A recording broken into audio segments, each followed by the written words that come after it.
Hello అండి, welcome back to our channel Ramya Madhavarao. ఎలా ఉన్నారు అందరూ? ఈ రోజైతే అందరికీ స్నాక్ టైంలోకి చాలా ఈజీ అండ్ క్విక్గా చేసుకుని చట్పట ముంత మసాలాతో అయితే వచ్చాను.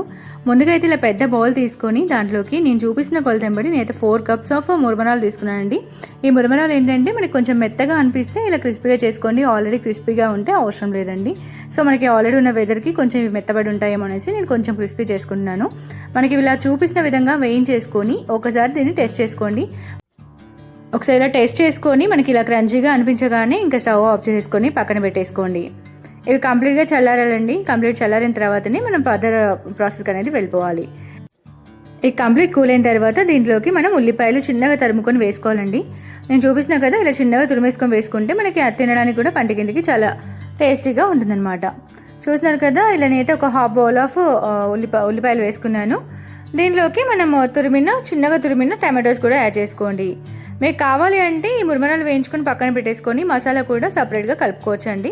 సో మనం ఎప్పుడైనా కావాలంటే అప్పుడు క్రంచీగా కలిపేసుకోవచ్చు అనమాట. మనం ఇన్స్టాంట్గా చేసుకోవాలనుకుంటే మాత్రమే ఇలా మురమరాలు వేయించిన దాంట్లో ఇన్స్టాంట్గా వేసుకోవాలి. దీంట్లోకి నేను 1 బౌల్ చిన్నగా తురిమిన టమాటోస్ వేసుకున్నాను, అలాగే కొత్తిమీర వేసుకున్నాను, అలాగే రుచికి సరిపడా కారం. మీరు ఎంత కారం తింటారో దాన్ని బట్టి వేసుకోండి. నేనైతే 1/2 టేబుల్ స్పూన్స్ కొంచెం ఎక్కువనే వేసాను. పిల్లలు కిడ్స్ మనకి స్కూల్ నుంచి రాగానే స్నాక్ టైంలో ఇవ్వడానికి అయితే పర్ఫెక్ట్ అండి. అండ్ రీసెంట్ ఆర్టికల్స్లో చూసాను నేను, ఈ పఫ్ రైస్ తినడం వల్ల ఐరన్ కంటెంట్ కూడా మనకి చాలా ఎక్కువ అనేది ఉంటుందంటండి. ఒకసారి మీరు కూడా గూగుల్ చేయండి. ఇందులోకి సరిపడా సాల్ట్ కూడా వేసుకోండి. దీంట్లోనే కొంచెం ధనియా పొడి అండ్ కొంచెం చాట్ మసాలా ఉంటే వేసుకోండి, లేదు అంటే స్కిప్ చేయండి. మీరు కొంచెం స్పైస్ లెవెల్స్ ఎక్కువ తింటా అనుకున్న వాళ్ళు ఏంటంటే కొంచెం గరం మసాలా, చాట్ మసాలాస్ ఎక్కువ ప్రిఫర్ చేయండి.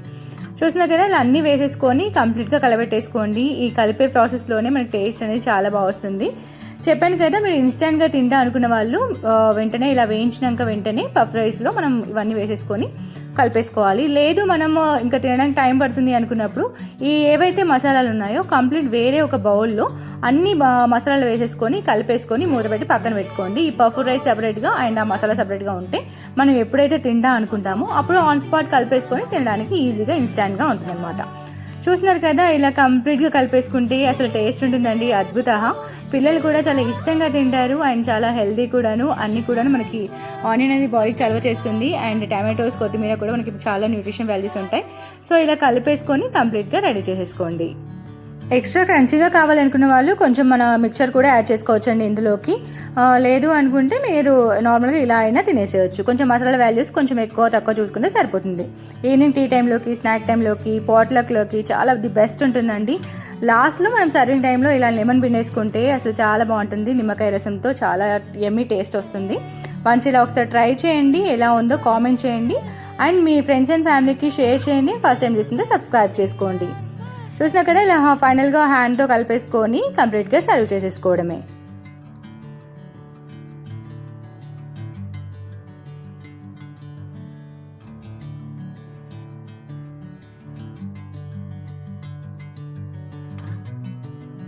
ఇలా ప్రిపేర్ చేసుకున్న ఈ ముంత మసాలాని ఇంట్లో అందరికి సర్వ్ చేయండి. చాలా ఇష్టంగా తింటారు, చాలా ఇష్టపడతారు.